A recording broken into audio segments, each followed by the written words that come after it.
A'udzubillahi minasyaitonirrajim. Bismillahirrahmanirrahim. Alhamdulillahi rabbil alamin. Nahmaduhu wa nasta'inu wa nastaghfiruh. Wa na'udzu billahi min syururi anfusina wa min sayyiati a'malina. Man yahdihillahu fala mudilla lahu wa man yudlil fala hadiya lahu. Asyhadu an la ilaha illallah wahdahu la syarika lah wa asyhadu anna Muhammadan abduhu wa rasuluh. Subhanaka la ilma lana illa ma 'allamtana innaka antal alimul hakim. Allahumma 'allimna ma yanfa'una wanfa'na bima 'allamtana wa zidna ilma. Allahumma ati anfusana taqwaha Anta waliyuha wa maulaha. Rabbi yassir wa la tu'assir. Rabbi tammi bil khair. Amma ba'du. InsyaAllah malam ni kita sambung tadabbur surah Ali Imran. Ayat 58.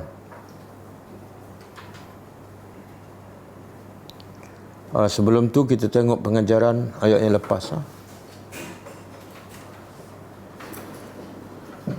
Sebenarnya insyaAllah ayat 54. Pengajaran ayat 54. Betul kan? Betul? Ha?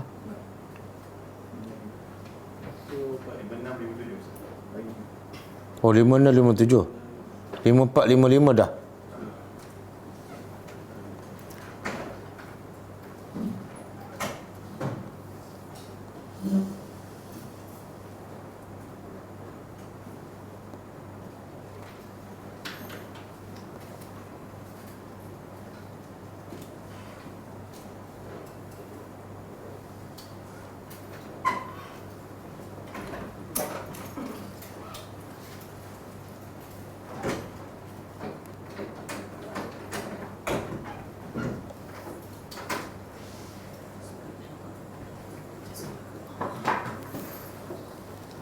Okey, ayat 56 dan 57. A'udzubillahi minasyaitonirrajim. Fa ammal ladzina kafaru fa u'azzibuhum 'adzaban syadida fid dunya wal akhirah wa ma lahum min nasirin. Wa ammal ladzina amanu wa 'amilus solihati fayuwaffihim ujurahum wallahu la yuhibbuz zalimin. Pengajaran daripada dua ayat ni, 55 dan 56 dan 57. Pertama, azab untuk orang-orang kafir adalah benar. Azab untuk orang kafir adalah benar.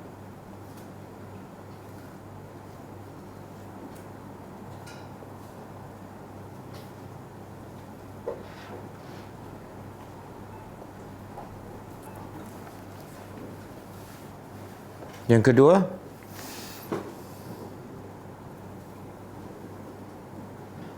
orang-orang kafir akan diazab di dunia dan di akhirat.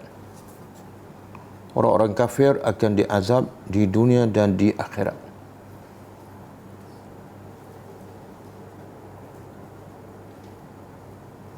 Adapun azab di dunia,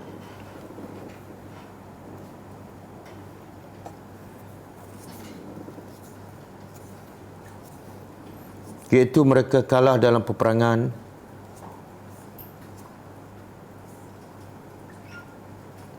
ditawan, dibunuh dan ditimpa dengan berbagai azab Allah, sebagaimana kaum-kaum yang terdahulu.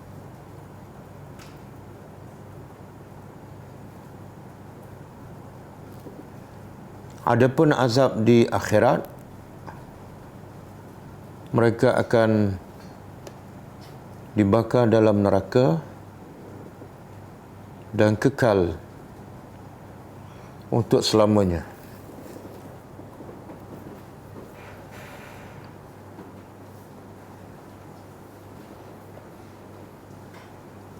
Yang ketiga,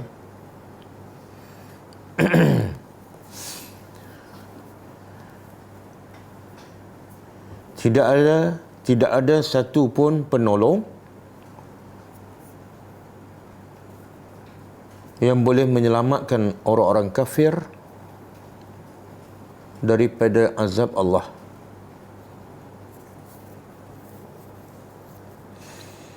Sama ada di dunia atau di akhirat.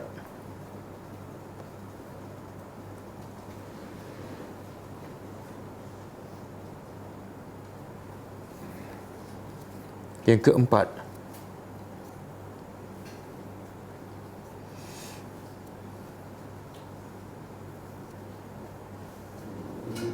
manakala orang yang beriman akan mendapat dua balasan. Satu di dunia yang berbentuk ketenangan dan kebahagiaan,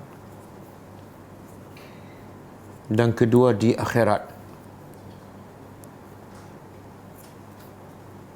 iaitu dimasukkan ke dalam syurga yang kekal abadi.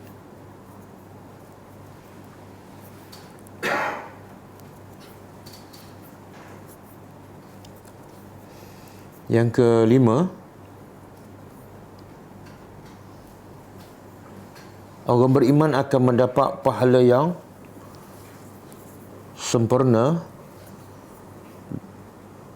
bahkan berlipat kali ganda di akhirat.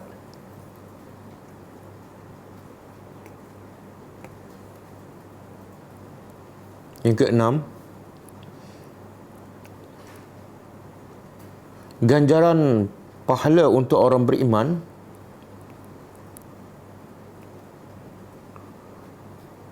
adalah berdasarkan dua syarat.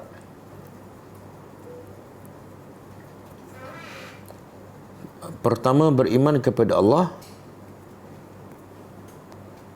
Yang kedua, beramal soleh,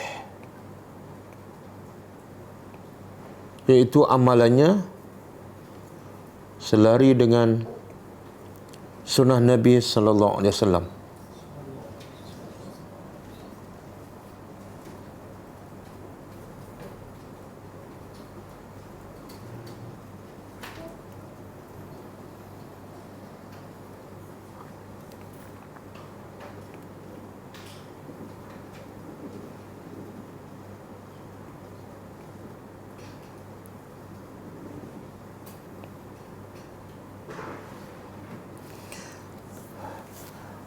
Manusia akan masuk surga yang seterusnya. Manusia akan masuk yang ketujuh. Manusia akan masuk surga bukan dengan amalannya, tetapi dengan rahmat Allah.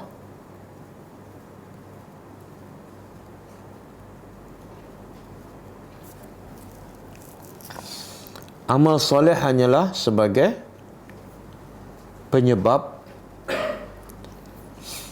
untuk manusia mendapat rahmat Allah.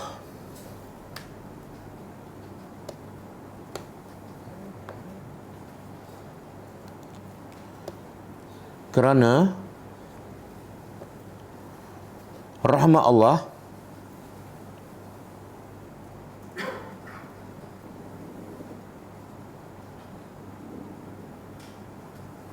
adalah khusus kepada orang yang beramal soleh.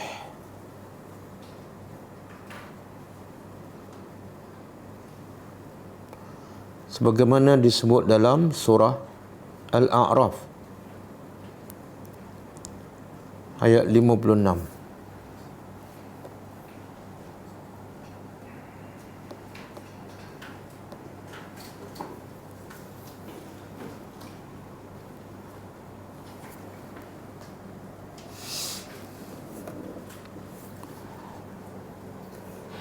Sesiapa yang tidak beriman dan beramal soleh,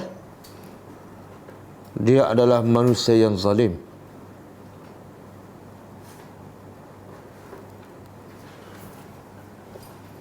Dan sesiapa yang zalim,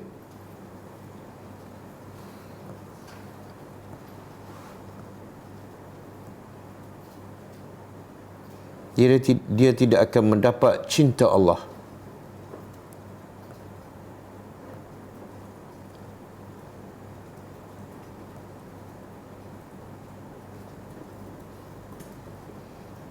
Yang ke-8,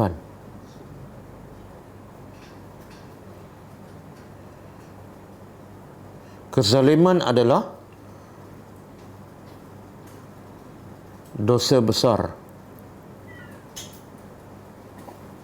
Dan dosa yang paling besar ialah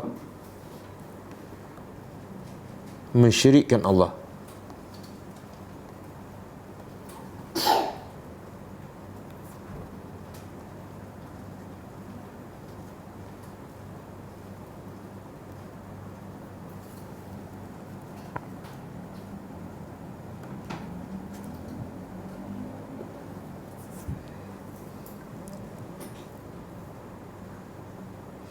Yang ke-10,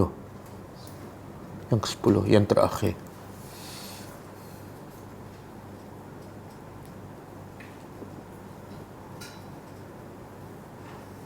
Amalan yang terbaik dan ganjaran pahala yang akan berterusan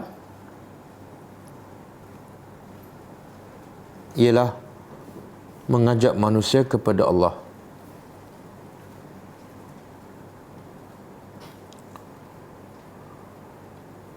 Semakin ramai orang yang beriman kerana usaha dakwahnya,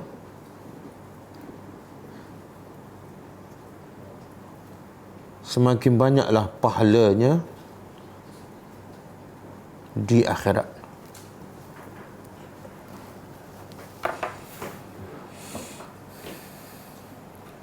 Okey, kita sambung tadabbur ayat seterusnya.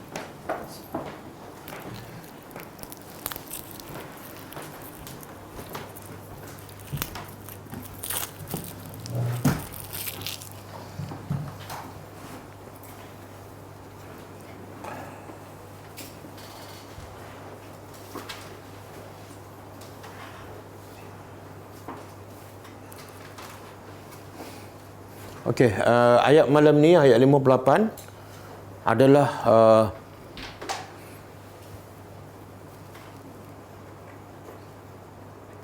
lebih kurang kesimpulan kepada apa yang lepas. Iaitu ayat yang lepas Allah begitu apa? Kelebihan Allah memilih keluarga Nabi Ibrahim AS,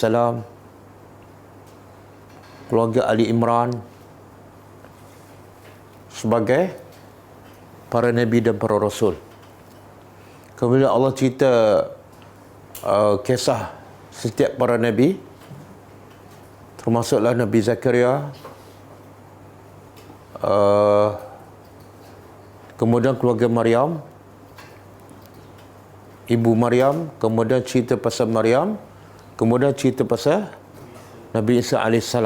Jadi semua tu Allah kata zalika, demikian itu,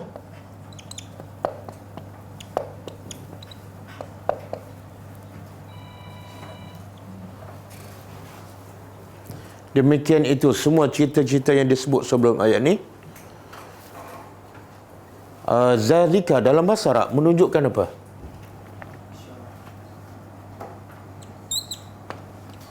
Zalika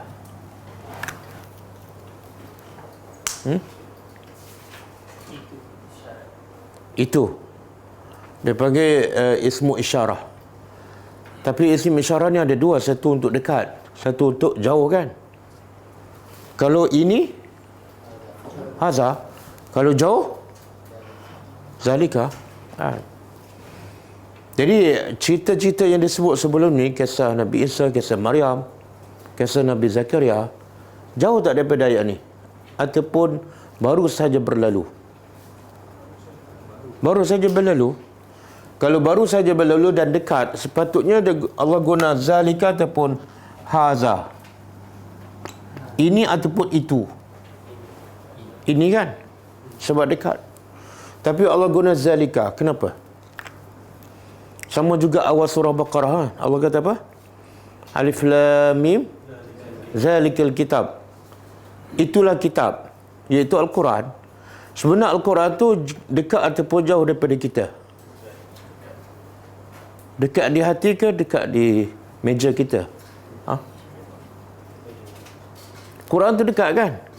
Sepatut kalau dekat, Alif Lam Mim hazal kitab, ini kitab. Tapi Allah tak guna hazal, Allah guna zalika. Kenapa? Itu setiap perkataan yang digunakan dalam Al-Quran ada maksud yang tersendiri. Okey, maksud dia Allah guna zalika. Zalika ni sebenarnya ada dua maksud. Pertama, menunjukkan jauh. Yang kedua, menunjukkan kemuliaan dan ketinggian sesuatu. Jadi bila sebut zalikal kitab, bukan menunjukkan Quran tu jauh, tapi menunjukkan betapa mulia dan tingginya Al-Quran. Kita pun kadang-kadang kan, kalau ada ulama yang besar duduk situ kan, depan kita je. Kadang-kadang kita tak kata, inilah ulama besar. Tapi kita nak bagi tahu ketinggian dan kemuliaan dia, itulah ulama yang besar. Betul kan? Pernah pakai? Tak pernah. Okey. Zalika, itulah. Makna apa tu? Bukan jauh, tapi cerita-cerita yang penuh dengan kemuliaan dan kebaikan. Natluhu, kami. Natlu ni, the fi'il apa ni? Kalau bahasa Arab. Dia daripada perkataan tala. Tala. Kalau ini fi'il madhi, kalau mudhari' yatlu. Kalau masdar kata terbit tilawah. Yang mana yang biasa kita guna? Tala ke yatlu ke tilawah? Tilawah. Jadi kita terjemah apa ni tilawah? Apa dia? Bacaannya. Majlis tilawah Al-Quran. Dulu majlis musabaqah kan? Ditukar dah. Dua-dua bahasa Arab. Pasal apa ditukar? Sebab musabaqah ni nampak macam berlomba. Dia rasa macam tak sesuai aje. Dia tukar tilawah. Tapi antara musabaqah dengan tilawah, dua-dua faham tak? Dua-dua tak faham. Okey. Jadi sebenarnya tilawah ni apa? Asalnya makna apa? Sebenarnya bukan makna baca. Ada dalam Quran. Biasa kita guna tilawah, tapi ada dalam Quran, kadang-kadang Allah guna yatlu, fi'il mudhari' ni. Kalau dia yatlu, kalau kami natlu. Kan? Kadang-kadang Allah guna fi'il madhi tala. Okey. Jadi yang fi'il mudhari' kita biasa dengar, termasuklah dalam ayat ni, yang fi'il madhi ni. Pernah tak kita jumpa dalam Quran? Tala. Kalau kita pernah jumpa, kita tahulah makna asal tilawah. Dia bukan baca. Siapa tahu? Siapa tak tahu? Oh, dua-dua tak. Okey, cuba baca surah ni. Wasyamsi wa duhaha wal qamari idza. Oh, hafal.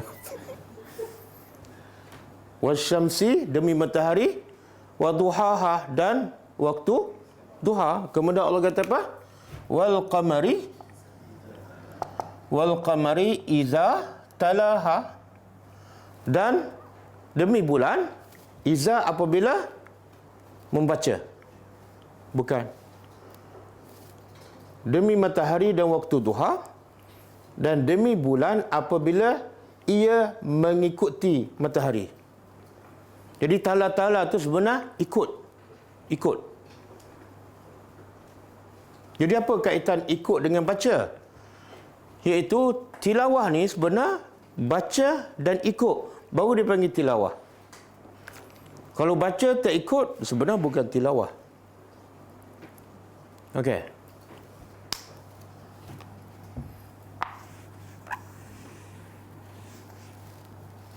Okey, di sini Allah kata apa? Demikian itulah cita-cita yang disebut sebelum ayat ni, kami selalu bacanya. Baca dan ikut. Alaika, ke atas engkau. Engkau ni siapa? Ya? Nabi Muhammad. Bila kami baca ke atas engkau, Allah sebut pula engkau. Menunjukkan apa ni? Allah sebut ka tu Nabi Muhammad. Sebenarnya Quran ni untuk Nabi Muhammad saja ataupun untuk semua umat dia? Kan? Sepatut kalau untuk semua Allah guna apa? Alaikum, kum, ramai kan? Tapi kenapa Allah sebut ka, khusus? Seolah ia untuk Nabi Muhammad. Sebenarnya Allah nak beritahu kemuliaan Nabi Muhammad. Bila Allah kata kami baca pada engkau, dan yang membaca siapa? Allah. Yang dibaca pada Quran. Dua-dua mulia. Kemudian dibaca pada Nabi Muhammad, menunjukkan apa? Nabi Muhammad mulia. Benda yang mulia tak mungkin dibaca pada orang yang tak mulia. Jadi kami selalu baca kepada engkau. Sebenarnya Quran ni, siapa yang baca pada Nabi? Allah ke Jibril? Tapi di sini kami ni Allah. Yang mana betul? Allah ke Jibril? Dua-dua betul. Jibril baca kepada Nabi dengan perintah Allah. Okey, kami bacanya kepada engkau minal ayat. Dari apa mana ayat? Dari tanda-tanda ataupun bukti kebesaran ataupun bukti kewujudan Allah. Allah tak kata natluhu alayka minal kitab ataupun natlu alayhi minal Quran, tapi Allah sebut ayat. Apa makna tu?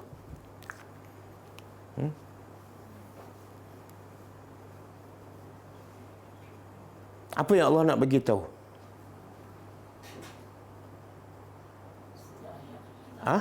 Apa dia? Allah nak bagi tahu setiap ayat yang terkandung dalam Al-Quran ada tanda-tanda yang menunjukkan kewujudan Allah, keesaan Allah, kehebatan Allah. Makna Allah nak bagi tahu kalau membaca satu ayat dah cukup kamu akan kenal Tuhan. Sebab tanda. Boleh faham? Dan ayat sebelum ni pun kita dah sebutkan ayat Allah tu terbagi pada dua. Pertama, ayat kauniyah kan, ciptaan Allah, langit, bumi. Yang kedua, ayat syar'iyah, iaitu ayat Al-Quran. Banyak tak tanda-tanda kebesaran Allah dalam ciptaan Allah? Banyak. Kadang-kadang dalam seekor nyamuk, satu nyamuk tu tanda kebesaran Allah. Tapi dalam satu tanda ada beribu tanda. Betul? Boleh keluarkan berapa tanda kebesaran dalam seekor nyamuk? Contoh. Jantungnya terlalu kecil. Tapi tak pernah jantung nyamuk berlubang kan? Nyamuk, sekecil-kecil nyamuk kan, dia boleh tak gigit kita? Dan sebesar-besar kita, boleh tak gigit nyamuk? Tak boleh. Kita boleh tak nak isap darah nyamuk? Tapi nyamuk boleh tak isap darah kita? Siapa yang hebat? Pencipta nyamuk tu. Nyamuk kalau waktu malam dah tutup lampu semua gelap kan, dia jumpa tak cari kita? Kita pula kalau tutup lampu gelap, jumpa tak cari nyamuk? Siapa hebat? Allah. Jarum nyamuk tu lembut je kan, kita tepuk habis. Tapi dia boleh cucuk. Doktor kalau nak ambil darah kita, boleh tak pakai jarum daripada nyamuk tu? Tak boleh. Siapa tiara? Doktor ke nyamuk? Doktor nak cucuk orang, dia kena belajar berapa tahun? 6 tahun kan? Kadang-kadang 2 tahun dah boleh cucuk orang. Walaupun kadang-kadang setengah jam nak jumpa urat kan. Tapi nyamuk nak cucuk orang, berapa tahun dia belajar? Medik. Doktor, nyamuk boleh tak dalam keadaan gelap, dia boleh beza tak darah yang sesuai untuk dia? Subhanallah. Pada jarum nyamuk ada alat bius. Dia boleh, sebelum dia cucuk dan dia isap darah, dia bius. Dan sebab dia bius lah, dia berjaya isap darah. Kalau dia tak ada alat untuk bius, apa jadi? Semua nyamuk mati kebuluran. Tak sempat gigit, kena tampar dah. Sebab kita rasa. Tapi kita tak rasa. Bila kita rasa kena gigit? Kan? Setelah dia terbang kan? Jadi dalam seekor nyamuk ada berpuluh tanda kebesaran Allah. Sama juga dalam satu ayat Al-Quran. Kita baru bincang satu ayat ni. Ada berpuluh-puluh tanda kebesaran Allah. Tetapi bagi siapa? Orang yang berfikir. Wa ma yazakkaru illa ulul albab. Tidak ada yang mengambil pengajaran daripada ayat Al-Quran kecuali orang yang berfikiran waras. Okey, kami bacanya kepada engkau ayat Al-Quran, iaitu penuh dengan tanda-tanda kebesaran Allah. Makna kalau kita baca dengan fikiran terbuka dan kita merenung, kita semakin banyak ayat kita baca, semakin kita kenal Allah, semakin kita rasa kebesaran Allah, semakin mantap iman kita. Kemudian yang kedua, wazikri. Zikri apa makna? Dia terjemah apa tu? Peringatan. Okey, zikri dalam tafsir dia kata pertama ialah makna asy-syaraf. Asy-syarafu. Syaraf ni mana? Kemuliaan. Kami demikian itu kami baca kepada engkau daripada tanda-tanda kebesaran Allah. Satu. Yang kedua, az-zikru, iaitu kemuliaan. Apa maksud dia? Iaitu siapa baca Quran dan beramal dengan dia, maka akan menambahkan kemuliaan orang tu. Ataupun seseorang itu akan menjadi mulia bila dia beramal dengan Al-Quran. Betul? Dalilnya cuba buka surah Az-Zukhruf ayat 43 dan 44.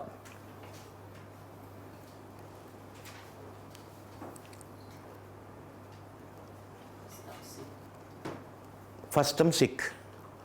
Okey. Fastamsik billazi uhiya ilaik. Allah kata apa kepada Nabi? Istamsik ni pegang betul-betul dengan apa?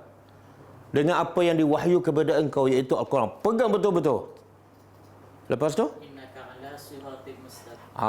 Sebab bila engkau pegang betul-betul Quran, pasti engkau di atas jalan yang lurus. Makna kalau tak pegang Quran betul-betul, di jalan yang salah. Okey, ayat 44. Wa innahu, sesungguhnya Quran itu adalah lazikrun laka. Pasti adalah, dia terjemah apa? Syaraf. Dia ada tak terjemah kemuliaan? Tak ada? Ada. Quran tu adalah sebenarnya syarafun zikrun laka, kemuliaan bagi engkau dan kemuliaan bagi kaum engkau. Betul tak? Kita kalau tak ada Quran, kita kenal tak Abu Bakar? Kenal tak? Kita tak kenal. Kalau bukan dengan Quran, kita kenal tak Umar Al-Khattab? Tak.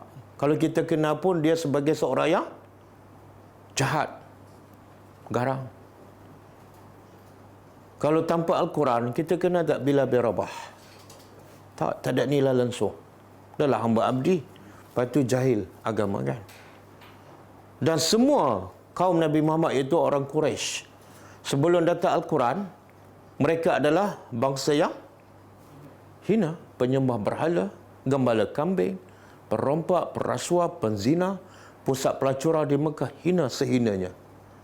Tapi akhirnya orang musyrikin Mekah menjadi khairah dengan apa? Dengan Al-Quran.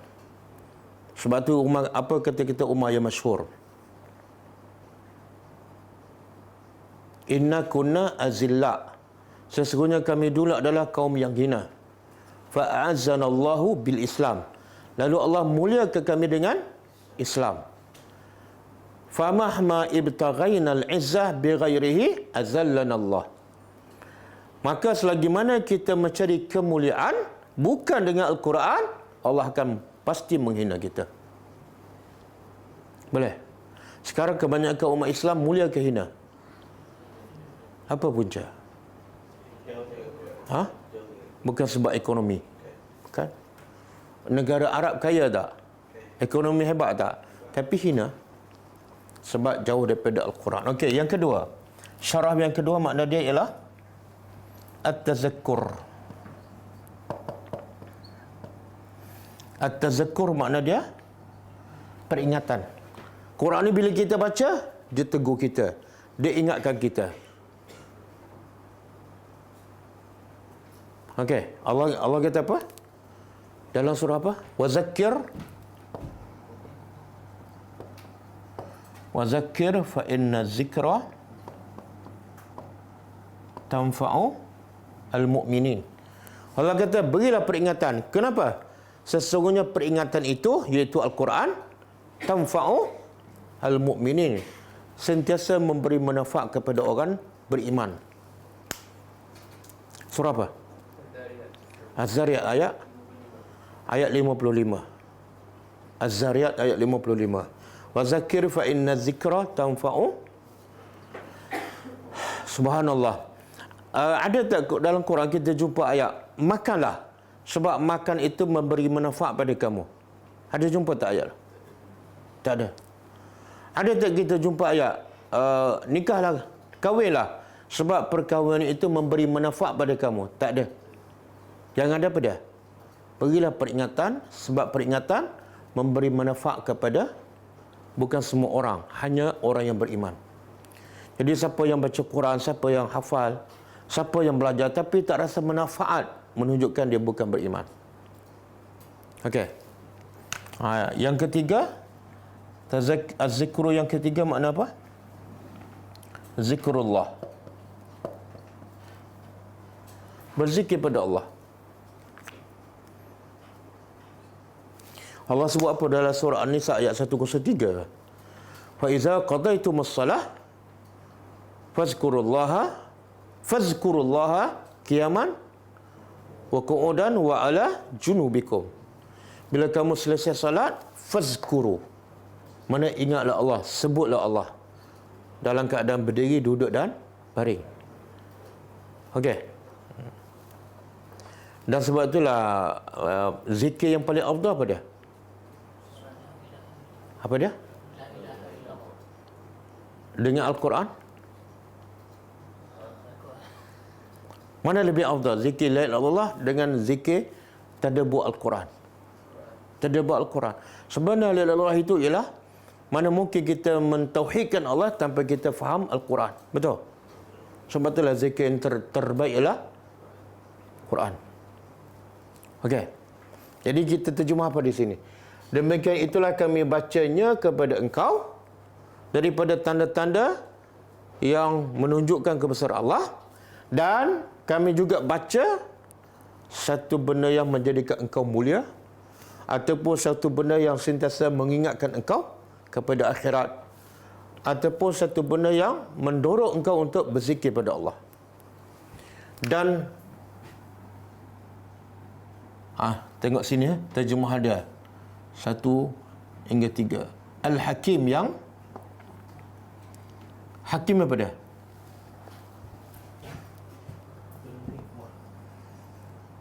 Mana ayat Al-Quran ataupun Al-Quran penuh dengan Al-Hakim,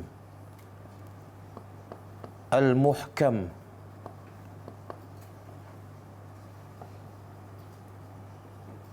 Zil Hikmah. Al-Hakim makna dia yang pertama Al-Hakim. Apa makna Al-Hakim? Penghukum. Makna apa tu? Kalau kamu ada masalah, jangan tanya orang. Kalau tanya orang, lagi banyak masalah. Tanya apa? Al-Quran. Fa in tanaza'tum fi syai'in farudduhu ila Allahi war Rasul. Jadi Quran adalah pemutus, penyelesai masalah. Yang kedua, Al-Hakim makna dia Al-Muhkam. Muhkam apa makna? Mutqan, iaitu yang kukuh, yang ampuh. Iaitu maksud dia, Quran tidak ada satu pun yang bercanggah. Quran tidak ada satu pun yang tak sesuai untuk sepanjang zaman. Quran adil dan sesuai sepanjang zaman dan sesuai untuk semua jenis manusia. Muhkam. Kan? Beza dengan undang-undang manusia, ada tak sifat muhkam? Makna undang-undang tu dibuat daripada dulu sampai sekarang, tak berubah-berubah. Kan? Ada? Tak ada. Dulu apa ni? Nak mengelakkan aksiden banyak pakai apa? JPJ. Tali pinggang, betul kan? Lepas tu aksiden banyak lagi, tambah lagi undang-undang apa dia? Buka lampu. Buka lampu kan? Tapi banyak juga aksiden. Itu menunjukkan undang-undang manusia tak sesuai untuk sepanjang zaman. Okey. Zikril hakimah. Dan yang ketiga, penuh dengan hikmah. Betul? Apa makna hikmah? Makna undang-undang yang Allah tetapkan dalam Quran pasti boleh menghalang segala kemungkaran, pasti boleh menyelesaikan semua masalah. Contohlah, masalah mencuri. Dalam Quran undang-undangnya apa? Potong tangan. Betul? Zaman Nabi ada tak orang mencuri? Ada? Ha? Nak tahu ada ke tak ada? Pernah tak dengar cerita Abu Bakar ke Abdurrahman bin Auf ke Osman bin Affan dirompak? Pernah? Tak pernah. Dan ada satu masa Abu Bakar simpan duit di rumah dia 40,000 dinar. Tapi tak dengar berita dicuri. Penjara tak ada, polis tak ada, CCTV tak ada. Tapi tak ada kecurian. Sebab apa? Ha? Undang-undang Islam dilaksanakan.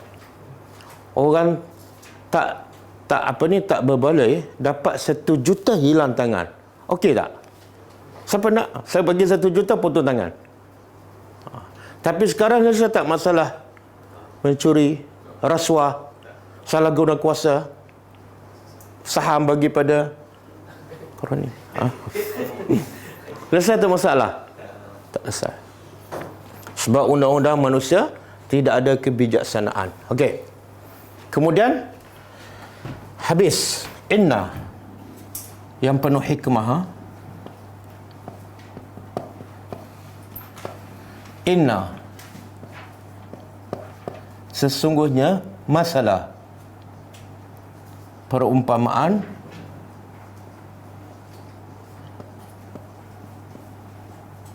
Isa indallah, di sisi Allah, kamasali Adam, sama seperti Adam. Khalaqahu, dia iaitu Allah menciptanya. Mencipta siapa ni? Menciptanya iaitu Adam. Min turab, dari tanah.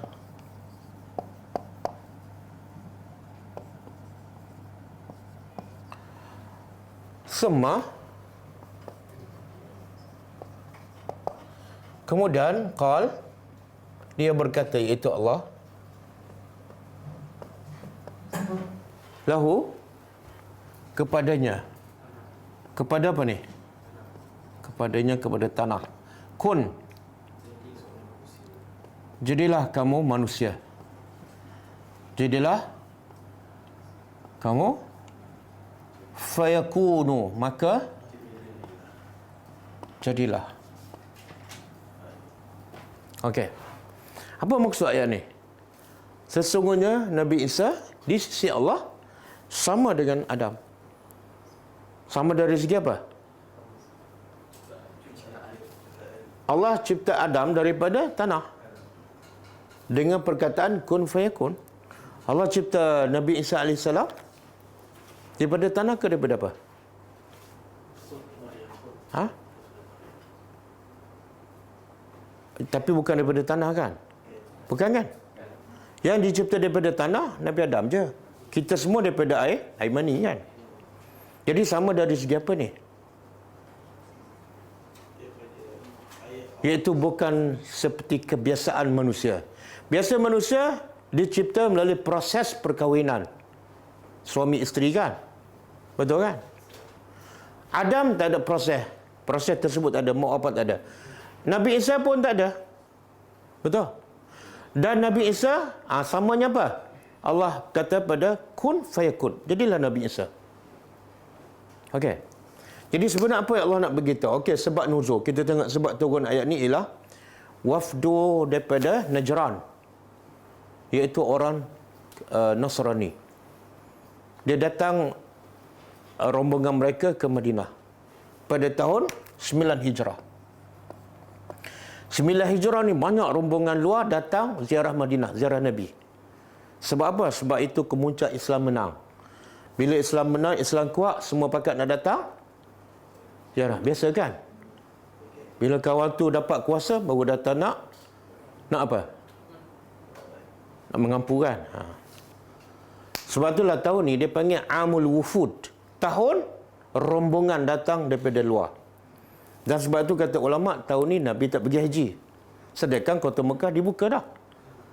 Patut Mekah dibuka, Nabi pergilah haji. Mekah dibuka tahun berapa? 8 Hijrah. Tapi Nabi pergi haji tahun berapa?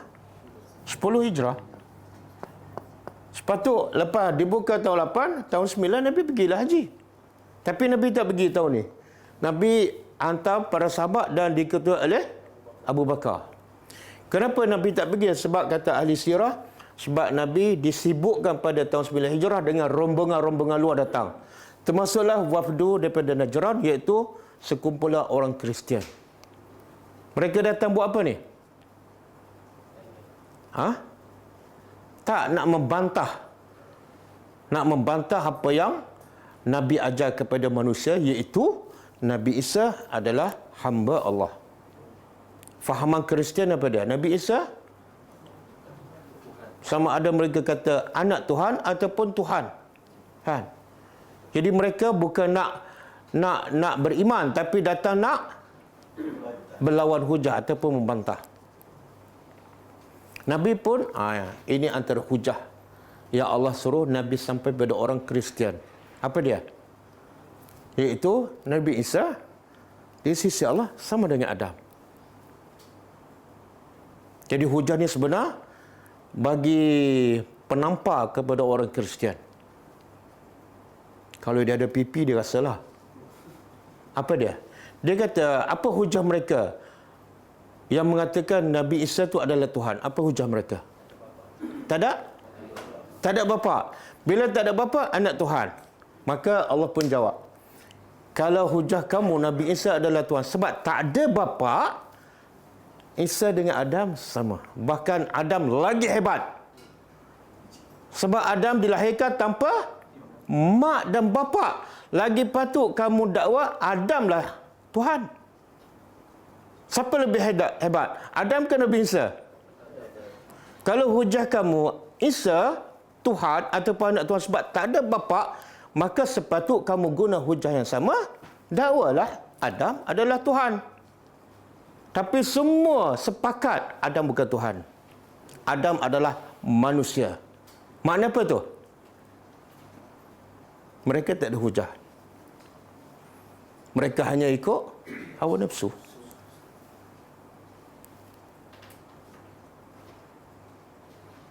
Okey. Di sini Allah nak mengajar kita apa? Ada beberapa pengajaran. Apa dia?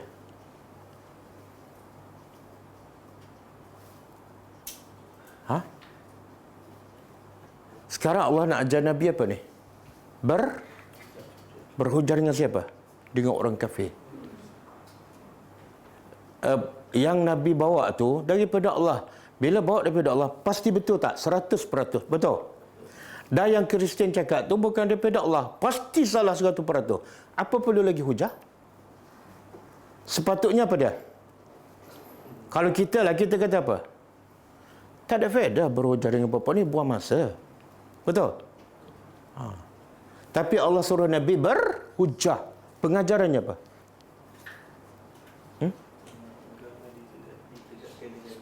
Subhanallah. Bukan ajaran Islam suka menghukum orang tanpa hujah. Itu bukan Islam. Sesat macam mana orang tu, kufur macam mana sekalipun, Islam tak mengajar kita melabel, menuduh dan beremosi. Islam mengajar kita hujah. Dan bila kita berhujah, mereka tak ada hujah, itulah bukti mereka sesat. Betul? Kalau mereka benar, pasti ada hujah. Bila tak ada hujah, itulah bukti mereka sesat. Tak payah kita label. Tak payah tuduh sesat. Kamu ni sesat. Apa dalil? Memang sesat lah. Tak payah dalil. Orang boleh terima tak? Tak boleh. Biasa tak orang tuduh kita? Biasakah? Ini golongan apa ni? Bila dia tuduh, itulah bukti dia tak ada dalil. Dan bila tak ada dalil, itu bukan kebenaran. Sebab Islam cukup jelas. Okey. Satu, iaitu Islam mengajar kita jangan suka menuduh orang, jangan suka menghukum, jangan suka buat sesuatu ikut emosi. Tapi tegakkan kebenaran dengan hujah. Satu. Yang kedua, bila berhujah, antara caranya apa dia? Guna hujah musuh. Tak payah pening-pening cari nak fikir apa. Apa hujah nak lawan dia. Tak payah ambil hujah dia. Hujah dia apa dia? Nabi Isa adalah Tuhan sebab? Okey, guna hujah dia. Betul? Nabi Isa adalah Tuhan sebab tak ada bapa. Aku nak beritahu, ada orang yang lahir lagi hebat daripada Nabi. Kenapa tak dakwa dia Tuhan? Faham? Kita duk pening, apa hujah ni? Okey. Sebab itulah Allah mengajar juga hujah ataupun berdebat tu adalah anjuran Islam. Tapi tujuannya apa dah? Tujuannya untuk menegakkan kebenaran. Bukan nak menegakkan pendapat kita, nafsu kita, kumpulan kita, mazhab kita, bukan. Betul-betul nak tegak kebenaran. Allah mengajar juga Nabi Ibrahim supaya berhujah dengan siapa? Raja Namrus kan? Cuba buka surah Baqarah ayat 258.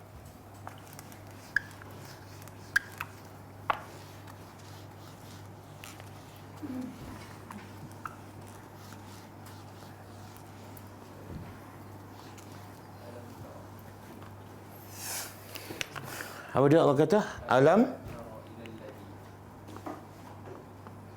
Alam tara ila allazi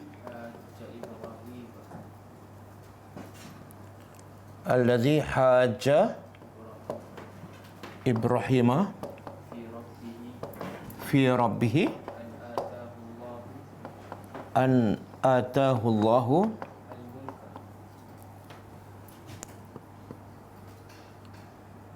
mudah iz qala Ibrahim Rabbiyalladzi yuhyi wa yumit. Qala ana uhyi wa umit. Qala Ibrahim fa inna Allah ya'ti bisyams min al-masyriq fa'ti biha min al-maghrib fabuhita allazi kafar. Okey, cuba tadabbur ayat ni. Alam tara, apa makna alam tara? Apakah tidak kamu memperhatikan? Mana Allah perintah supaya kita perhati dan memikirkan. Memikirkan apa ni? kepada orang yang berhujah, berdebat dengan Nabi Ibrahim. Siapa orang ni? Allah tak sebut nama, tapi Allah sebut sifat dia. Apa dia? Dan berdebat ni tentang apa?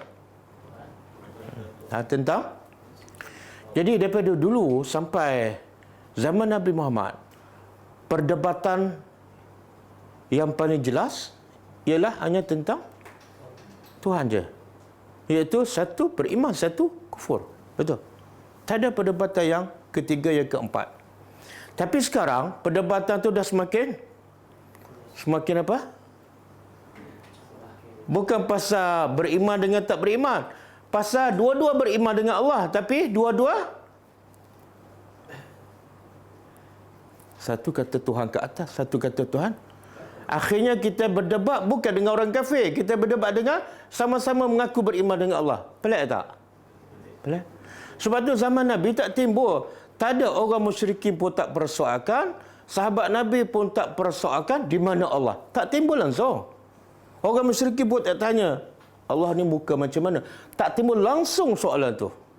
Sebab mereka faham, itu bukan isu. Isu ialah beriman ataupun kufur, itu je. Sebab tu di akhirat besok ada dua tempat balasan je. Satu, yang kedua, kita ada berapa mazhab semua? Ada berapa mazhab? 4 mazhab kan? Sepatut ada 4 balasan lah di akhirat. Tapi 2 je. Menunjukkan apa? Satu beriman, satu tak beriman. Kadang-kadang beriman dengan Allah, tapi dia tukar pula sifat Allah. Sebenarnya tak beriman itu. Okey. Orang yang berdebat dengan Ibrahim tentang Tuhannya, siapa orang ni? An atahullah. Itu orang yang Allah bagi kepadanya mulk. Kenapa Allah tak sebut nama? Kita pula tahu nama dan tak tahu sifat. Dalam Quran Allah sebut sifat, tak bagi tahu nama. Kita pula tahu nama. Teror tak kita? Allah tak sebut nama. Allah sebut apa ni? Sifat. Siapa? Apa sifat orang yang berdebat dengan Ibrahim ni? Kenapa Allah sebut orang tu ada kerajaan? Allah sebenarnya Allah nak bagi tu. Punca orang tak beriman sebab ada kuasa. Punca ni. Jadi Allah nak bagi peringatan. Jangan berebut kuasa. Jangan berebut kerusi. Okey. Apa perdebatan tu? Izqala Ibrahim. Ketika mana Ibrahim berkata. Maknanya asalnya raja ni bertanya pada Ibrahim. Siapa Tuhan kamu? Sebab bawa mazhab baru kan. Kami Tuhan kami jelas. Patung, berhala. Tiba-tiba kamu kata Tuhan bukan patung. Jadi raja ni bertanya pada Ibrahim, siapa Tuhan kamu? Ibrahim pun jawab, simple aja. Rabbi, Tuhanku ialah allazi yuhyi wa yumit, yang boleh menghidup dan mematikan. Betul kan? Patut tak sembah Tuhan tu? Sebab ada tak selain pada Allah yang boleh menghidup dan mematikan? Kalau tak ada, semua tak hebat lah. Kenapa nak sembah? Okey, raja ni ada jawapan. Dia kata apa? Qal, raja ni dia kata ana uhi, aku pun boleh menghidupkan, wa umit, dan aku boleh mematikan. Kalau macam tu aku dengan Tuhan kamu samalah. Dia buat macam mana tu? Dia ambil 2 orang, satu dia bunuh, satu dia biarkan hidup. Tengok, yang aku bunuh aku matikan, yang aku biarkan hidup aku hidupkan. Bodoh kan cerdik? Bodoh kan? Kalau kita orang bagi hujah macam tu, kita kata apa pada dia? Kalau kita tak kata bodoh pun, kita kata buang masa je. Tapi Ibrahim tak apa pada orang ni. Kamu ni tak faham lah. Tak faham isu tak. Ibrahim bagi hujah lagi hebat. Ibrahim tak kata, kamu ni tak faham ke ataupun kamu bodoh, tak. Ibrahim kata, qala Ibrahim. Ibrahim berkata, fa innallah, sesungguhnya Allah membawa matahari daripada timur, maka silakan bawa daripada barat. Mana hujah ni dia boleh jawab lagi, walaupun jawapan bodoh, dan jangan hukum dia bodoh, tapi bagi hujah yang menyebabkan dia tak boleh jawab. Boleh? Last sekali Allah kata apa? Fabuhital ladzi, tercenganglah orang kafir. Memang tak ada hujah. Jadi Allah mengajar kita dalam Quran, kalau nak berdakwah ataupun nak berhujah, jangan suka hukum, jangan suka melabel. Itu tanda kita tak ada dalil. Itu tanda kita bukan di atas kebenaran. Kebenaran tertegak di atas hujah. Sama juga Allah kata apa? Kepada orang Yahudi dan Nasara yang mendakwa, mereka saja boleh masuk syurga. Allah kata apa? Kul hatu burhanakum. Sila bawa bukti, kamu saja boleh masuk syurga. Kan? Tak boleh bawa bukti, makna dakwaan tu adalah bohong. Jadi tak payahlah kita melabel orang ataupun menuduh orang, berhujah aja. Okey.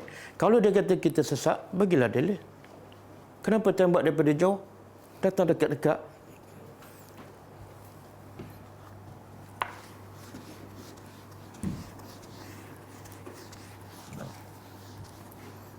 Okey, kemudian al-haqqu, kebenaran itu mir rabbika, hanya dari pencipta engkau.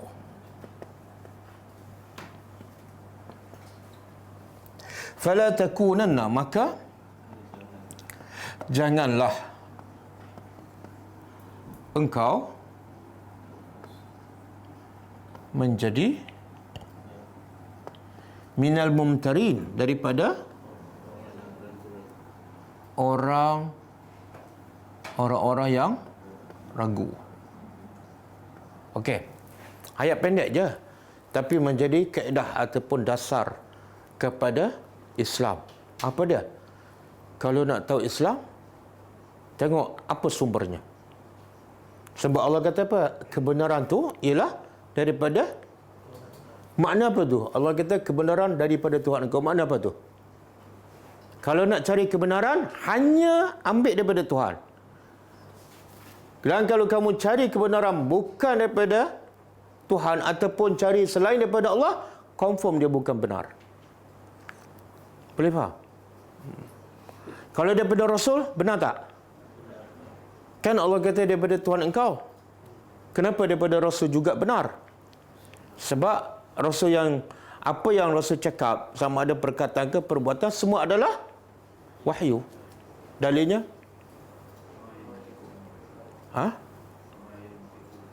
Wa ma yantiqu 'anil hawa in huwa illa wahyun yuha. Jadi boleh tak kita kata semua yang datang daripada Tok Guru adalah salah? Boleh?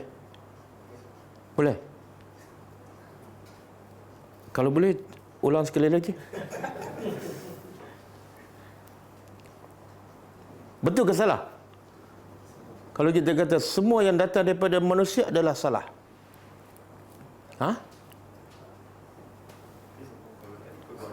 Kan Allah kata al-haqqu mir rabbika, kebenaran hanya daripada Tuhan engkau. Makna kalau bukan daripada Tuhan, bukan benarlah.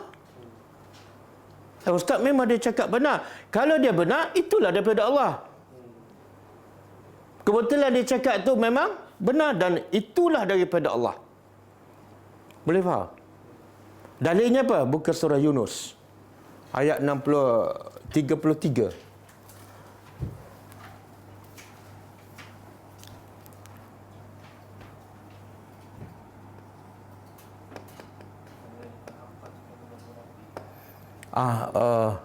Kat tengah ke? Famaza ba'dal haqq illa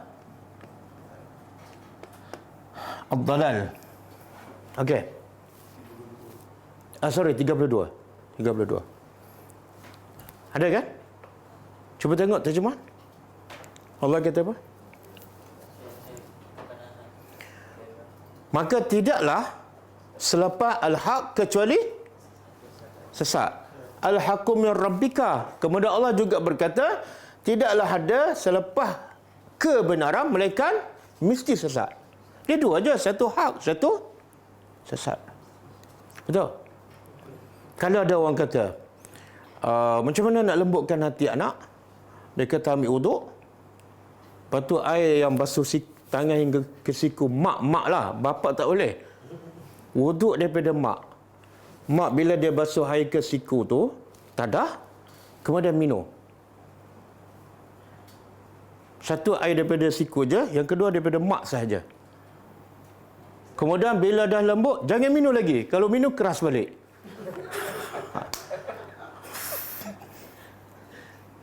Kalau bapa buat, tak menjadi.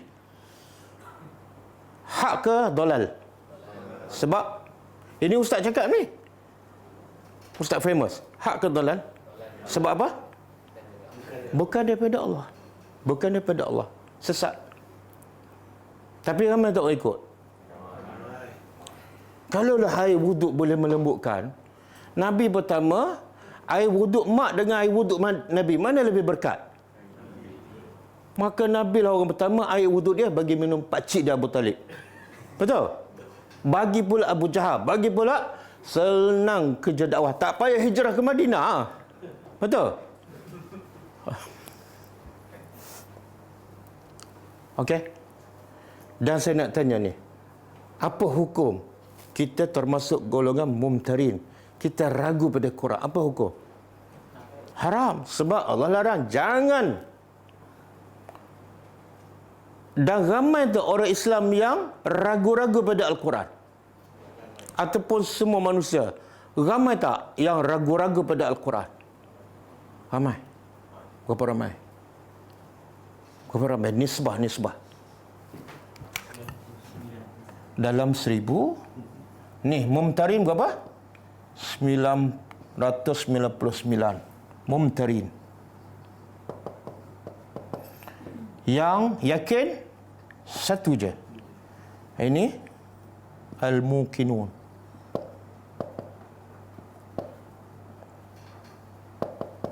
Ada dalil tak? Daripada 1000 ni yang ragu pada Al-Quran 999. Yang yakin seorang je daripada 1000. Ada dalil? Ada. Di akhirat besok Allah suruh Nabi Adam keluarkan satu golongan manusia dan masukkan ke neraka. Nabi Adam bertanya, satu kumpulan tu berapa? Iaitu daripada 1000 keluarkan 999 ke neraka. Satu sahaja ke syurga. Yang mana ni 999 ni? Yang mana? Bukan bomba. Mumtarin. Dan Allah sebut dalam surah apa ni? Nabi mengadu kepada Allah satu masalah yang paling besar yang menimpa umat dia. Masalah apa? Sampai Nabi mengaku, Nabi mengadu kepada Allah. Cuba baca ayat tu. Tak ingat tak apa, tapi jangan ragu-ragu. Ya Rabbi, inna qaumi ittakhazu hadzal qur'ana mahjura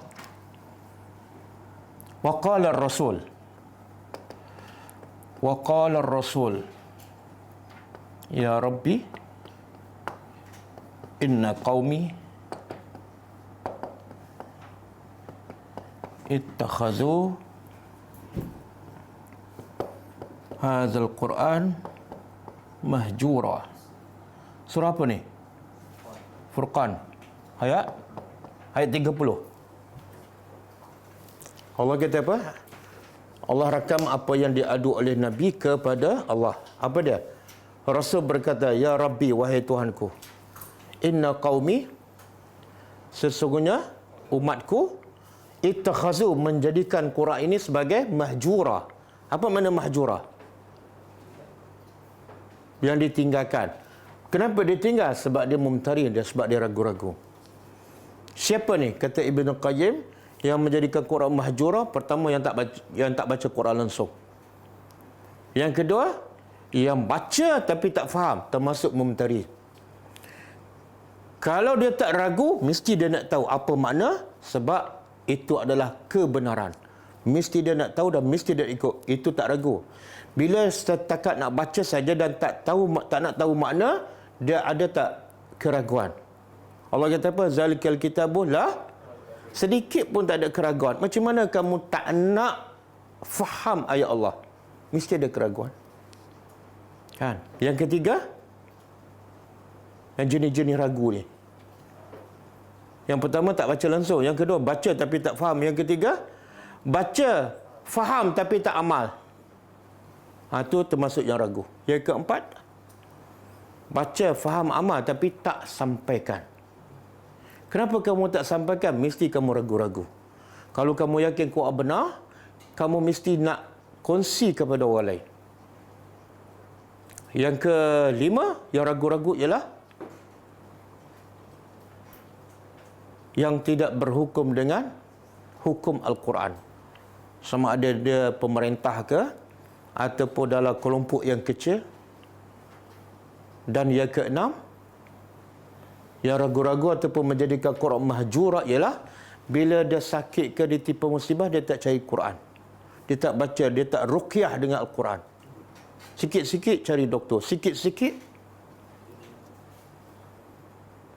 vaksin.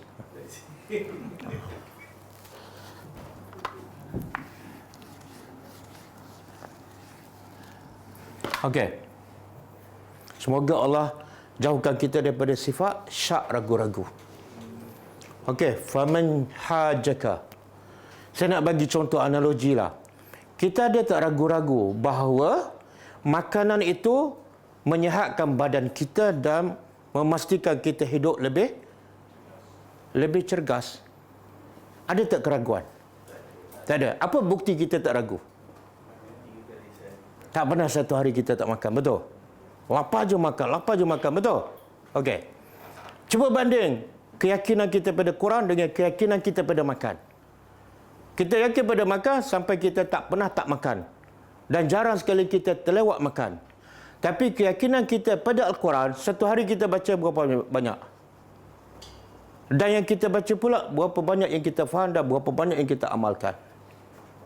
Beza tak? Beza. Jadi, semoga Allah bersihkan hati kita daripada sifat keraguan yang kadang-kadang kita tak sadar. Sekarang Allah larang siapa ni? Jangan engkau menjadi orang yang ragu pada kebenaran. Allah larang siapa ni? Nabi Muhammad. Ada kemungkinan tak Nabi ada keraguan? Tak ada. Kalau tak ada, kenapa Allah larang Nabi yang tak mungkin ragu? Sebenarnya larangan kepada ketua adalah larangan kepada orang bawahnya. Nabi dulu kena tunjuk contoh. Jangan kita kata Allah larang Nabi je, aku okey. Okey. Oh, masa dah habis. Kita sambung mulai besok. Jadi tak payah padam lah. Padam yang atas je.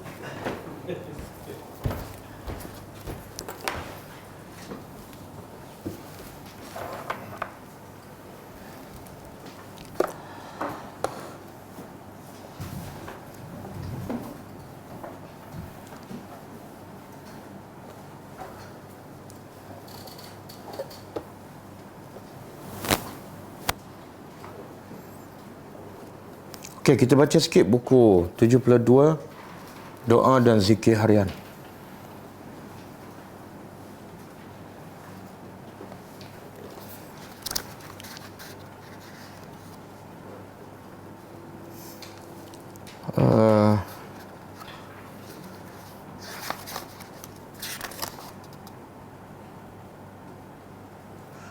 Zikir yang ke-68 kan?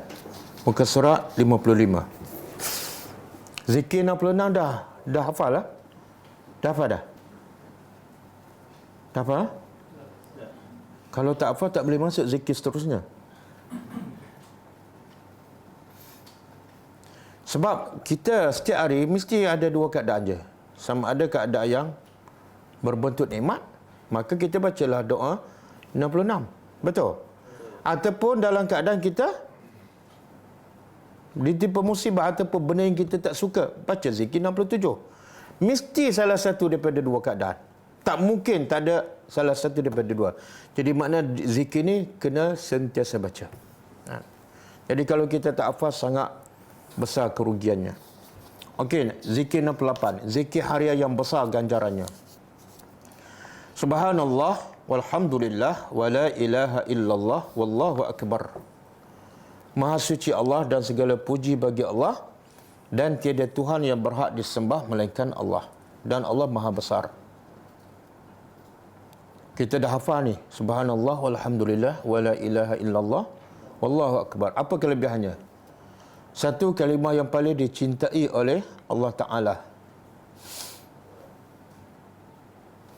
Bila kalimah yang paling Allah cinta, makna apa tu? Kalimah paling Allah cinta dan kita baca pula, kita dapat apa? Subhanallah. Berapa kali kita baca satu hari ni? Sebelum ni?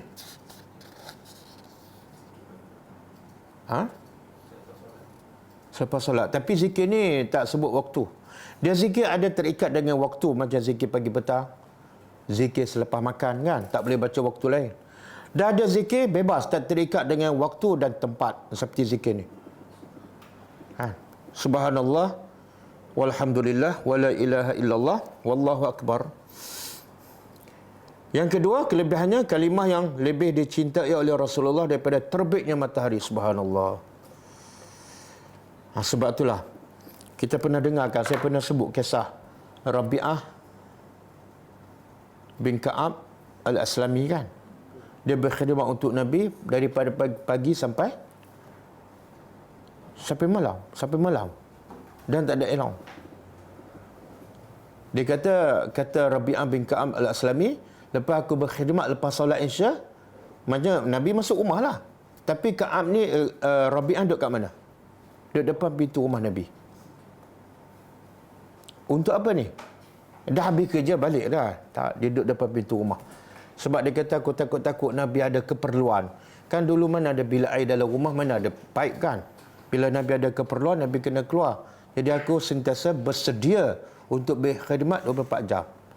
Tapi sambil-sambil aku tunggu, aku dengar je Nabi berzikir. Subhanallah, subhanallah. Mana Nabi tak pernah lekang daripada zikir, walaupun dia Rasulullah. Kan? Jadi amalkan zikir ni ya. Yang ke-69, subhanallah wa bihamdihi subhanallahil azim. Ni kelebihannya sangat besar, iaitu Allah kata apa? Nabi kata kalimatani, dua kalimah, khafifatani, ringan. Tapi Nabi, tengok Nabi nak bagi motivasi, nak supaya umat dia dapat kelebihan yang sangat besar. Dengan perkataan apa? Dua perkataan, bukan 20. Kemudian khafifatani, ringan. Dua patu ringan. Kemudian habibatani ila rahman, Allah suka. Kemudian satu lagi, sakilatani fil mizan. Dua sahaja, ringan je, Allah suka. Tapi kalau kamu buat, memberatkan timbangan kamu. Ya Allah.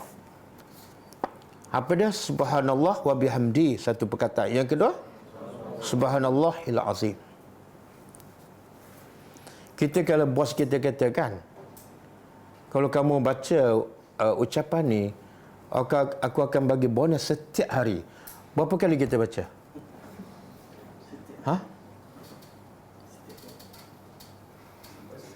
Apa dah?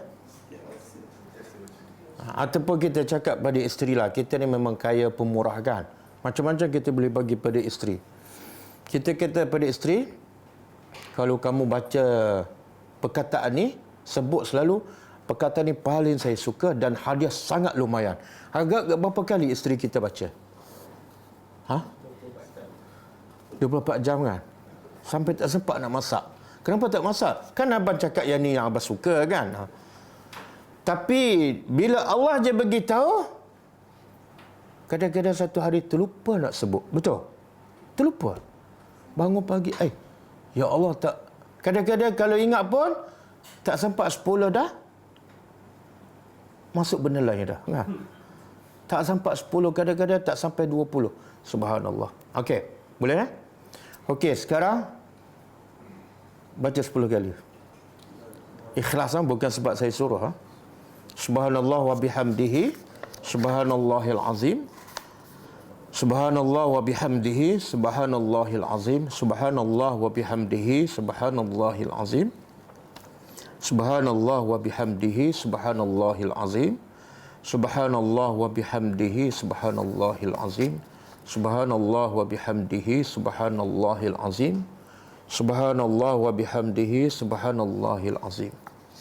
Subhanallah wa bihamdihi subhanallahil azim. Subhanallah wa bihamdihi subhanallahil azim. Subhanallah wa bihamdihi subhanallahil azim. Hadis sahih riwayat Muslim kan? Simple aja. Sahih, pendek, kelebihan besar. Tapi manusia ni pelik. Dia nak cari juga yang panjang, yang tak sahih, yang baca pula beribu kali. Pelik tak? Talbisu iblis. Satu lagi.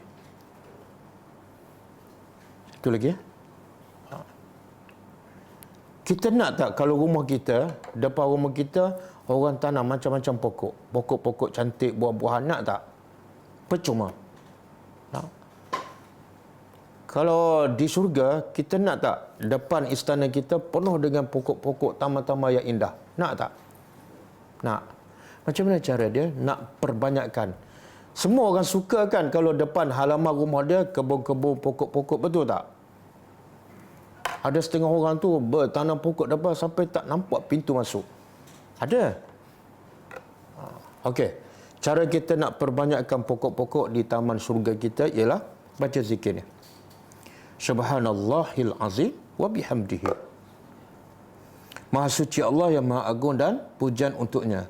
Kelebihannya apa dah? Ditanam baginya yang membacanya sepohon kurma di syurga. Oh Ustaz, pokok kurma aja? Durian tak ada ke? Kita tahu tak pokok di syurga batangnya daripada apa?